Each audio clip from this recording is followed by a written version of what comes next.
Will this be the episode that finally makes me cry with this backstory?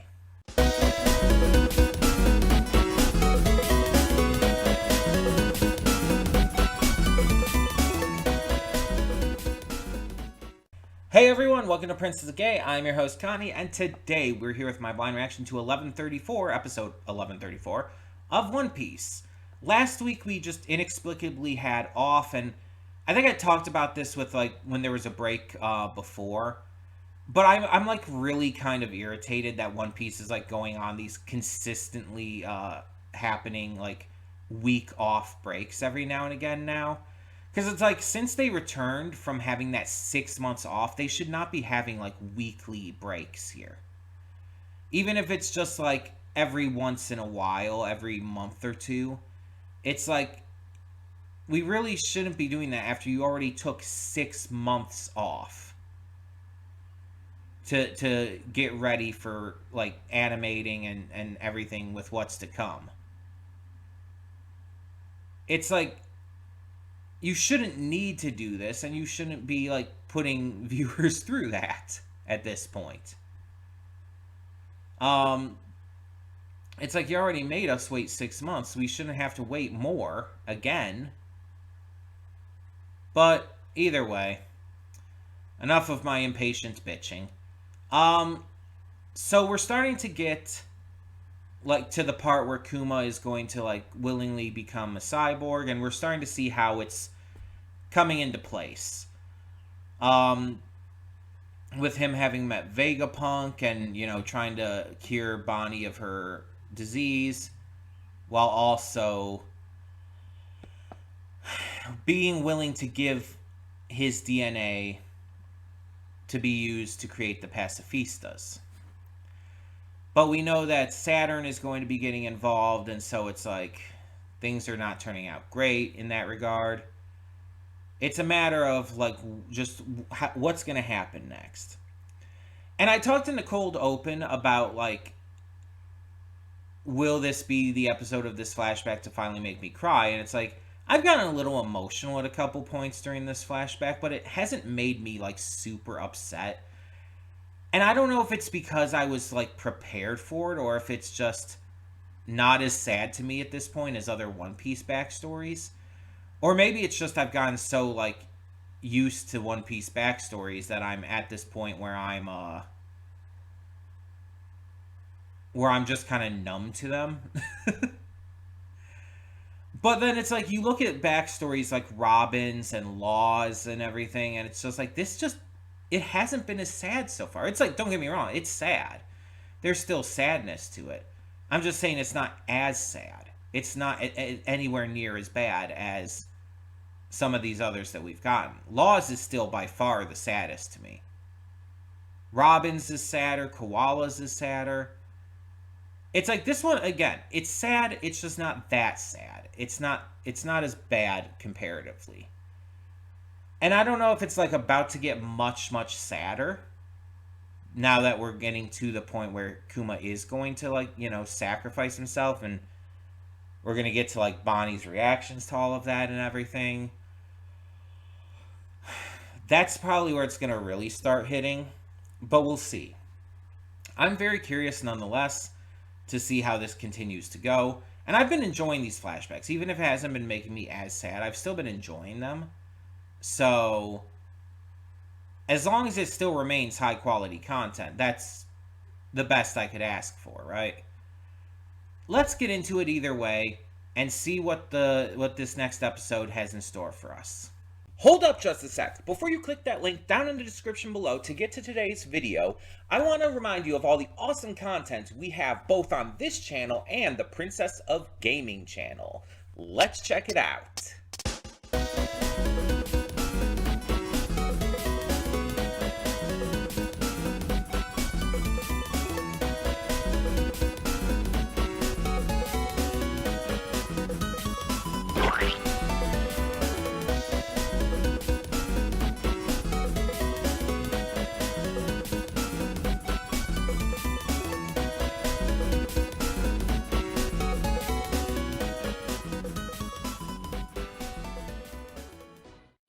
And we are back, and we'll be in with spoilers in 3, 2, 1, now.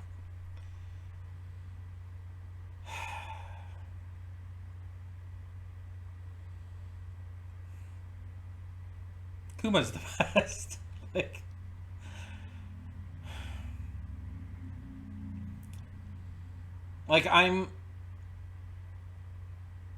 This episode definitely brought me to the brink of tears.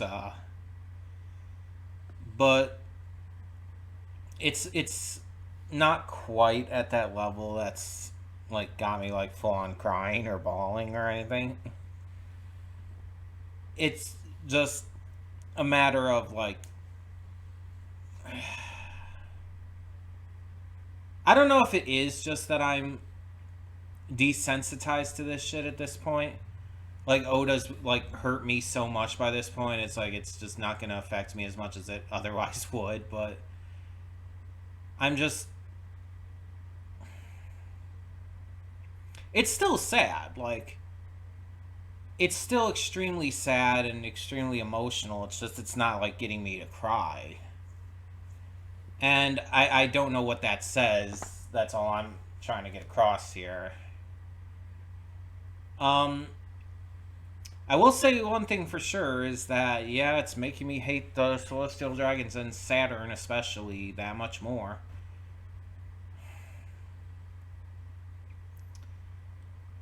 Because it's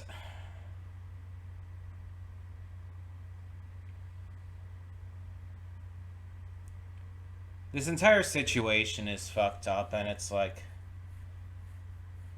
him like using Bonnie as a hostage to get Kuma to cooperate and follow those like orders, those commands that he has to follow.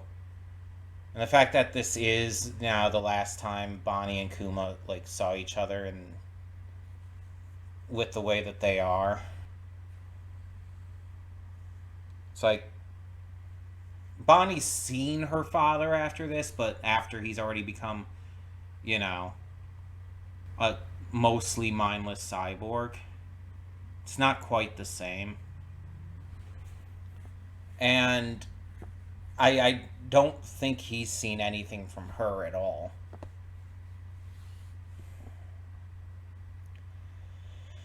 Though I do kind of wonder, like, because he had his mind and all pre-time skip. It was after the events of Shabandi, after he had like, I think it was after Shabandi, right? No, no, yes, it was. After Shabandi, he lost his remaining will, but Vegapunk still programmed in him the ability to protect the ship. So that's why he went and protected the Sunny still at that point. But he lost his will after the events of Shabani and Marineford and all that. No, it was right before. It was between Shabandi and Marineford. Because we know on Shabandi he definitely still had his will. We know that for sure. But it was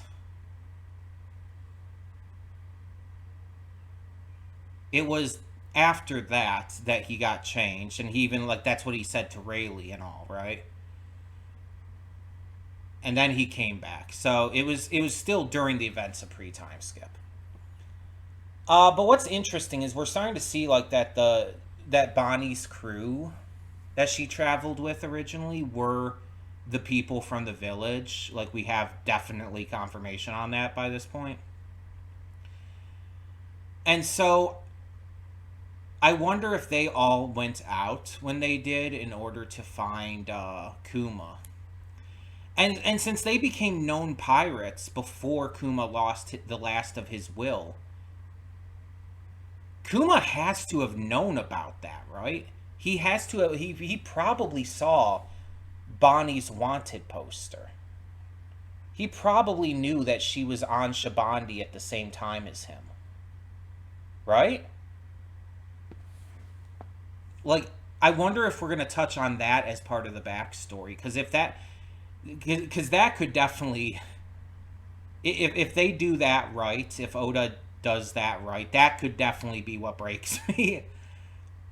Like if they show like little behind the scenes stuff of like that we didn't see before of like Kuma when he was on Shabandi during that arc, and show like that he knew that Bonnie was there and couldn't like reach out to her and everything. Like that would probably do it for me. um but it's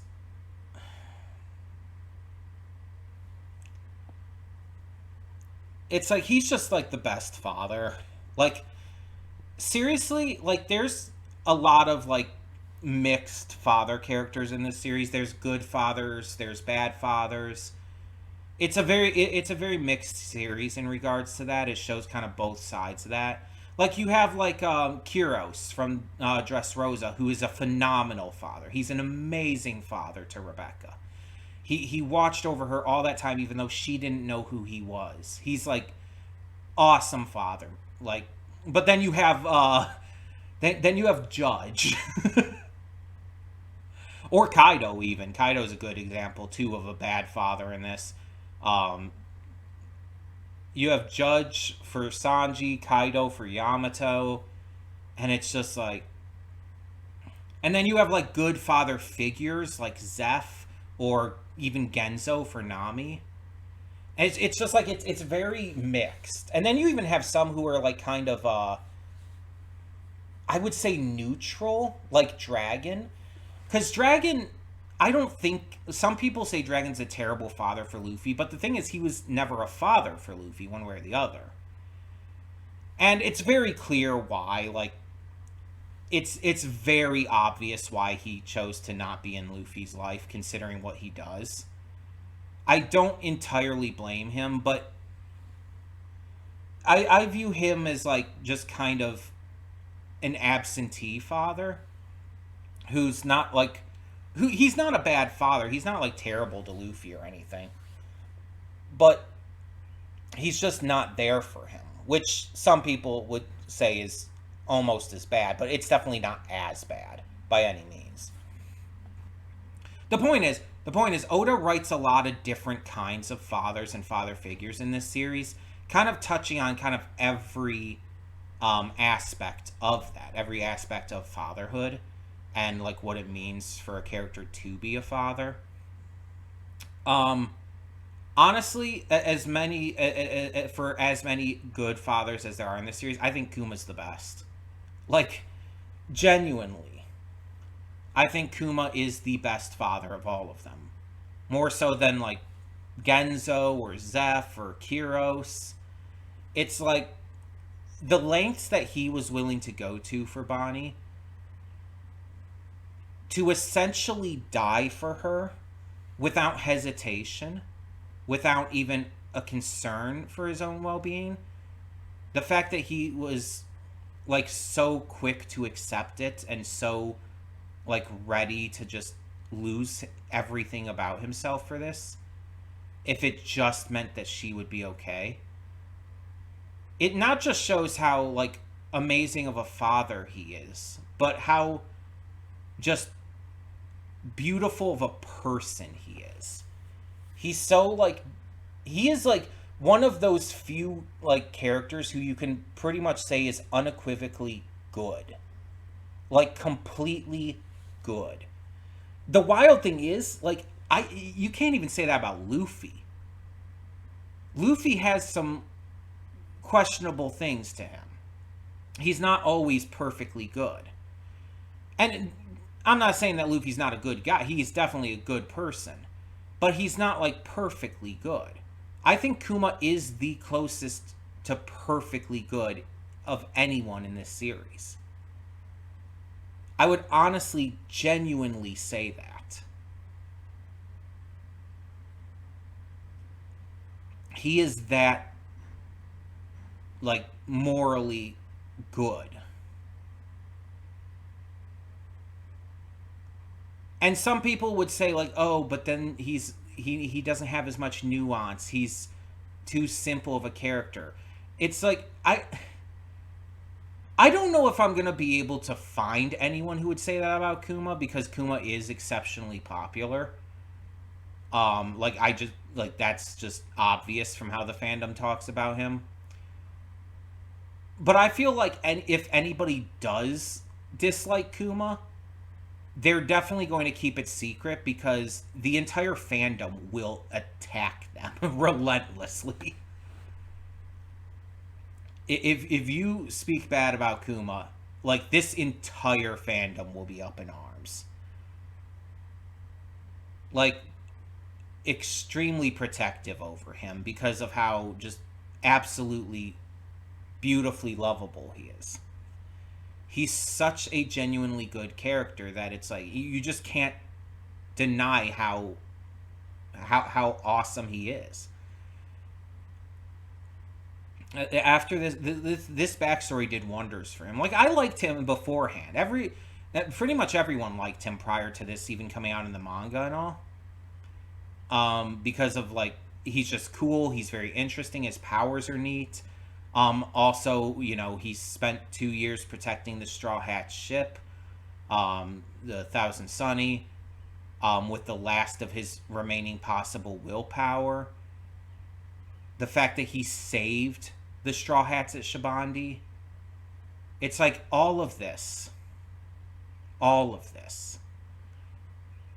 already made us like him. But this backstory made us love him. It made us care about him. And it makes us like really feel for Bonnie. It connects us with her a lot more too. But on top of that, you know, it's also doing a lot of heavy lifting for other characters too, like Kizaru, Borsellino, whatever you want to call him. Like this shows a lot of his humanity. It does a lot for Sentomaru, which I mean this arc in general has already been doing, but this backstory is helping with that too. It's adding a lot more depth to these characters that really makes them and even their choices interesting. Like Sentomaru's choice to turn against the Marines and the world government and even have to fight with Kizaru because of it. Kizaru's clearly unhappy feelings about having to like go after Vegapunk. The fact that he is so clearly upset by this. It's like this amount of depth is... How does Oda fucking do this? Like everybody talks about the world building with One Piece being like next level, and it is. But the character depth is something that Oda's always been phenomenal with as well. The amount of depth he can give a character so long after their debut is breathtaking. It's like just so amazing to see what Oda can do with these characters who have been in this series for so long and completely recontextualize so much about them. It wows me. This is the kind of reason why One Piece is my favorite piece of media of all time. It's shit like this. This is the kind of stuff that makes me like really love a series. And and plenty of other shows have a huge amount of depth for their characters too. And look at the Owl House. But One Piece is something special. Like One Piece just takes everything that it does right and just raises it to the next level constantly. And I can only hope that Oda continues to like just impress the shit out of me like this. Not just for the rest of this arc, but for the rest of the series. And I fully believe he will. But I just hope that it remains this consistently great. I want Oda to stick the landing more than anything else, because it's like at this point it would just be like the perfect like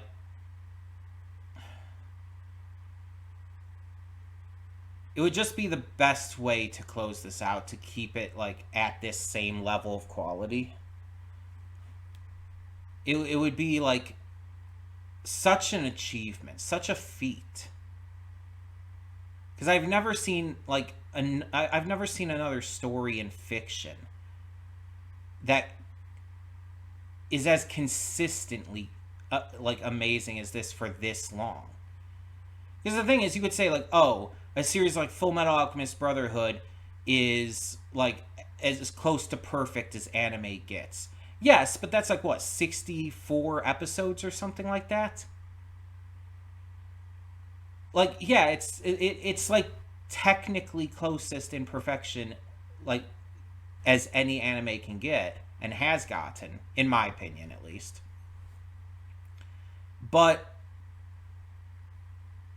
it's like such a small amount of episodes comparatively. It's hard to compare 64 episodes to something that is currently in the like, 1100s. It's almost double the amount of episodes. It's really not comparable. The thing is, One Piece, in my opinion, has stayed consistently great the entire time. Even at its weakest, it's still some of the best content out there. At its absolute weakest. That's saying something. Even in its like worst arcs, it's still great. It's just comparatively weaker. And again, I've just never seen a series like kind of pull that off, because not counting shorter series like that are like less than 100 episodes, anything that's like really long lasting has a lot more like peaks and valleys. Like Detective Conan is a super long series, and it's like that has a lot of heights in it, a lot of great episodes and stories and whatnot, but there's also a lot of weak points to it. The Dragon Ball series, Naruto, Bleach, it's like none of those have the consistency at their length that One Piece has. In my opinion, I have to specify that because it is all subjective. It's like these series like can keep going for a long period of time, but they just don't do it the same to the same level. Like I would say genuinely that One Piece's like overall quality has never dipped below a 9 out of 10. Even at its absolute worst, even at its absolute weakest arcs or episodes or whatnot, I would not say that its overall rating has dipped below a 9 out of 10. And that's and I'm not counting filler arcs, by the way, just to specify, because filler arcs are not canon, so that's a completely separate thing. But just talking about like the canon arcs and everything, it's that good consistently, in my opinion, and it stays that good. Where it's like Bleach, you'll have entire arcs that are like notably weaker. Naruto, you have entire arcs that are notably weaker. And it just doesn't hit the same. And for me, at least, I also am like just so drastically more attached to characters in One Piece than any other piece of media out there. That's one of the biggest things for me. I've talked about it before, but like the biggest things for me with the series are the story and the characters. And getting attached to characters is like pretty easy for me. I don't keep that a secret either. It's like I get attached to characters pretty easily and quickly because I'm an emotional bitch. um But there's been no series that I've gotten as close to with the characters as with this. I think the two closest, I would say, in terms of animated shows would be Full Metal Alchemist Brotherhood and Owl House. Like those, I got obviously super attached to the characters with, but it's still not on the same level of One Piece. Like my attachment to characters like Robin or Bonnie and Kuma or Yamato and the likes are like far greater than my attachment to any and all characters in FMA Brotherhood or Owl House, like even combined. It's like if I were to name like my favorite characters, just period, without any exclusions, the vast majority of them would be One Piece characters. And I'm just talking favorite characters like in all media I've ever seen. Like if I were to name, for example, I guess my top 100 characters from anything I've seen, whether it's a movie, a show, a game, doesn't matter if it's animated or live action, and with no restrictions as to how many per show I could do, I can bet you the notable majority of them would all be from One Piece. I would be honestly surprised if, like, anyone in the top 25, in fact, I don't think anyone in the top 25 would be from anything else besides One Piece. After the top 25, we'll probably start seeing other things trickle in, like FMA Brotherhood characters, Owl House characters, Ruby characters for sure would be in there. Is there suddenly some lag? What the hell? Sorry about that.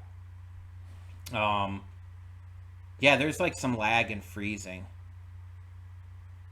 I don't know why that's happening. Because that shouldn't be happening. I don't like have anything like really going right now. I hope that hasn't been happening for too long, but it's like really notable. But you get the point of what I've been trying to say, so hopefully I got all of that across anyway. Um yeah, I'm just what is going on here? I don't have anything playing. Oh, is it done? Is it okay? I don't know. I have no idea. But yeah, you get the gist of what I'm trying to say and everything. It's like One Piece characters are that pervasive for me. It's like they're just that big of a deal. And there's just so many that I love that I have like this strong attachment to for one reason or another. Some of them because of relatability and some of them because I just really like them. Like let's be honest, I cannot relate to Perona in any way, shape, or form. There's nothing about her that's like, oh, I like see myself in her. I'm connected. No, not at all. I just think she's fucking cute. I just think Perona's super fucking cute. I think she's funny. I just really like her. It's purely based on enjoyment. Has nothing to do with anything else. Um, but she's one of my top One Piece characters, genuinely. But then you have characters like Amity from the Owl House that I relate to exceptionally personally. That I have like such strong like that I so strongly connect to because of that. And it's like it's a completely different thing. Or you have like the characters from Carol and Tuesday who I get so emotionally attached to that they make me cry. Like super constantly. Like anytime I rewatch certain scenes from Carol and Tuesday, I burst into tears. Like really aggressively. Like I mean, mind you, it's not the only show that's done that. One Piece has done that too, with like Robin and the I Want to Live scene, for example. But yeah, it's just that's how strong Oda's writing is, though, with his characters. And Kuma and Bonnie have definitely risen up in the ranks very high because of this arc. I have become like exceptionally attached to both of them, and I mean, I'm not gonna say I didn't think that would happen. I just didn't expect it to be as notable as it is. Because Kuma was like, I don't know if I would put Kuma even like in my top 50 of One Piece characters, but now he's very much up there for me. Bonnie, I don't know where I would have had her, but like she's like gone like super high up for me as well, and I'm like really hyped about that. I'm really excited because it's like I talk about this all the time, but whenever I watch a movie or a show or anything, I want to like it more than anything else I've ever seen.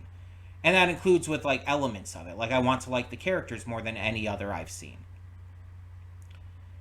Every time I watch something, I want it to be the best thing I've ever seen because that's the hope, that's the goal.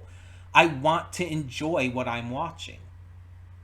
And so, yeah, I want it to be the best. And even if it's not going to be, and I know most of the time it's not going to be, even up to that level, as long as I still enjoy it, it's like it's a win for me. It's like when it ends up being something that like just like emotionally resonates with me in such a strong way and like gets to the top of my list, whether favorite shows, favorite movies, favorite characters, etc. It's like that's a big deal for me. When I get like super attached, it's like that's a big deal for me. And it's like I if it surpasses one of my favorite shows, and it's like I welcome that. I absolutely welcome that because that means I found something special that like just resonates with me in a way that is meaningful. All of my favorite shows like were not always that high up for me. Owl House was not always like one of my top 3 favorite shows of all time. Ruby was not always one of my top favorite shows. One Piece even wasn't always one of my top favorites. Before I started actually reacting to One Piece, it was not my favorite. I didn't consider it my favorite. I actually consider Legend of Korra my favorite at that point. And Legend of Korra is still very high up there for a lot of obvious reasons. That show really hits me in a lot of meaningful ways. But it's like all of these shows were not, they didn't start at the top. It's because of how attached I got to them over the course of watching them. And the same goes for like for movies it's a little different because when you watch a movie, you watch it. You get the experience in one sitting. Now, your opinions can change a little bit as you rewatch it and everything, but usually if I'm really really into a movie, that's not going to change unless it's like, oh, I see it decades later and it's like, oh, this didn't age well. Like Click, Adam Sandler's Click, that did not age well. When I was young, I loved it. I thought it was phenomenal. But I've seen it as an adult a lot more recently, like within the past 2 years, I would say. God, that did not age well. There's certain things about it that are still great, but God, so much of it aged poorly. Like that's a different story, but like when you're seeing a lot of times a movie and it's like, oh, you saw this like even a year or two ago, it's like, yeah, it's still gonna be that good for you.